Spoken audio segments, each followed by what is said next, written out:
बच्चों को एस्टीमा मंडल विजिट करने ले गए थे।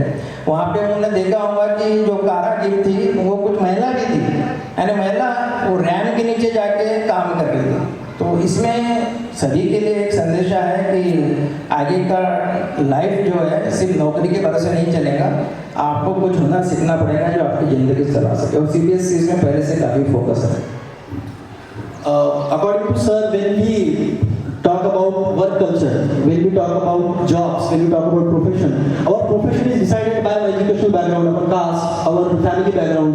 When a child of a teacher wants to do something different, he wants to pursue some kind of art, so they are pressuring them not to do it because it is a matter of dignity in our country. But in foreign countries, when you go outside, in America, they worship their work. They can do anything. They just focus on their skills. Okay, वहाँ पे अगर तुम लोग जाओगे, हम लोग जाते हैं, तो अगर PP मांग रहे हो तो कुछ ना कुछ करके दिखाते हैं। वो ऐसे ही मतलब कुछ हमारे यहाँ से इमोशनली ये करके नहीं करते।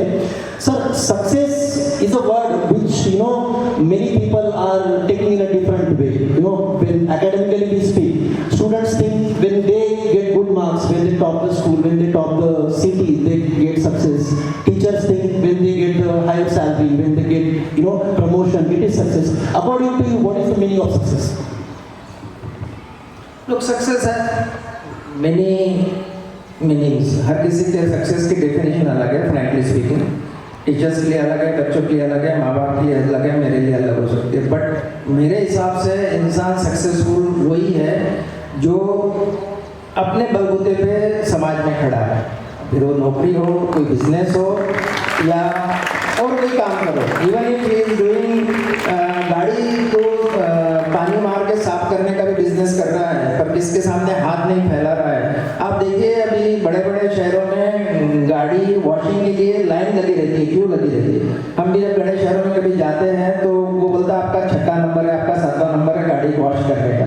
तो इतना ज़्यादा रश है बाकी भी इसमें, तो जो काम धंधा कर रहा है वो भी गलत नहीं कर रहा है, वो अपने लाइफ में सक्सेसफुल है क्योंकि अपना परिवार, अपने बच्चे, अपने माँ बाप की वो केयर कर रहा है। तो मेरे हिसाब से तो सक्सेसफुल इंसान वही है जो अपने पैरों पे खड़ा है। अदरवाइज डिग्री लेके घूम रहा है और उसको कोई जॉब नहीं मिल रहा है, तो I don't rate him as a success.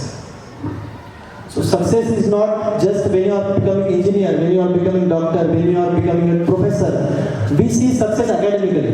We don't see success अगर कोई है ना खेती कर रहा है, वहाँ पे अगर वो काबिल है, अगर एजुकेटेड भी बंदा है, अगर वो खेती करके भी कुछ अपने पैरों पे खड़ा है, तो वो भी सक्सेसफुल है। Yes, you have raised very good point. अभी हम पेपर में कई बार पढ़ते हैं कि IIT का बंदा या PhD करते हुआ बंदा छोड़ के आया और अपने घर की खेती कर रहा है। कई स्टोरी में न्यूज़पेपर में पढ़ता हूँ और एक दो जनों से उनके नंबर पे मैंने उनसे बात करी भी, तो उनका ऐसा बोलना है कि 10 एकड़ खेती में जितना मैं साल भर मुझे नौकरी का पगार मिलता था उतना कमा ले रहा हूँ और मेरे बलबूते पे कमा रहा हूँ, मेरे टर्म्स एंड कंडीशन में मेरी जिंदगी जी रहा हूँ, ना कि किसी बॉस के बोलने पे मैं चला रहा हूँ कि इतने बजे आना है, ये प्रोजेक्ट करना है, ये फाइल सबमिट करना है, तुमने क्यों नहीं किया। No, he is the boss of his own life. तो मुझे तो लगता है कि इंडिया को एग्रीकल्चर सेक्टर में बहुत स्कोप है, बट बेसिकली कई लोग उसको उस दर्जा नहीं देते एग्रीकल्चर सेक्टर को जो उसको मिलना चाहिए। अगर हमारी पीढ़ी या आने वाली पीढ़ी अगर एग्रीकल्चर सेक्टर को वो दर्जा दे कि this is a 5 star business, और गवर्नमेंट को जो उनको सहूलियत दे, एक पानी, बिजली और रोड, ये 3 चाहिए कोई भी खेती अच्छी करने के लिए। तो पानी चाहिए कंटिन्यूस, बिजली चाहिए जो धीरे धीरे शायद अभी पॉसिबल होगा इंडिया में। तो हो सकता है कि agriculture sector will be one of the most relevating sector for the young generation. हम अगर कोई भी काम करते हैं तो बोलते हैं कि काम कोई छोटा बड़ा नहीं होता है, काम काम होता है, मतलब हर काम की एक वैल्यू होती है।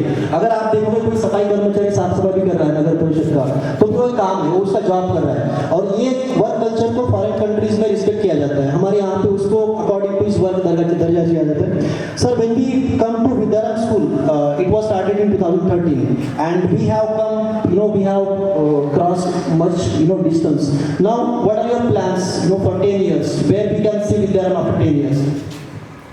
तो प्लान्स तो बहुत है, बट अगर आप मुझे 10 साल या उससे भी कम का होरिजन देंगे तो I will definitely like to see the Vidyaram as one of the top most school of the school, जहाँ पे उसको कोई चैलेंज नहीं है।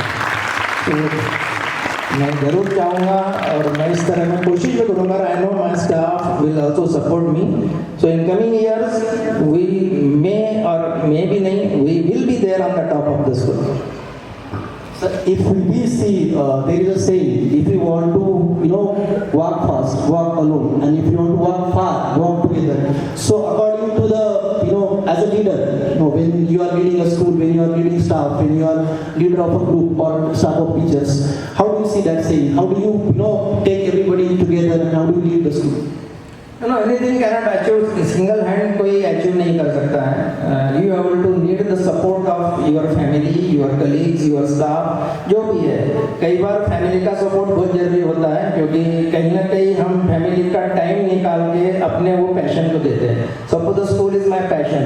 डेफिनेटली मैं मेरे फैमिली का टाइम कट करके यहाँ दे रहा हूँ. इसी तरह फैमिली मेंबर का सपोर्ट, इसी तरह कलीग का सपोर्ट और इसी तरह सभी ऑफिसर का भी सपोर्ट चाहिए कोई भी चीज़ अचीव करने के लिए. You can't go the journey alone. Single man की जर्नी कहलाती नहीं है, वो एक सिंगल वॉक कहलाएगा. आप कहीं भी जाइए आपको सपोर्ट लगेगा, फैमिली लगेगा, स्टाफ लगेगा, teaching staff, non teaching staff, school के हिसाब से मैं बोल रहा हूँ. अदरवाइज अगर आप शॉप भी चला रहे हो तो आपको जो दुकान में आके साफ सफाई करके जाता है उसका भी आपको सपोर्ट लगेगा. एक दिन दुकान में कोई साफ सफाई करने वाला नहीं आता है तो हमारे सामने क्वेश्चन मार्क लग जाता है कि दुकान का झाड़ू कौन मारेगा.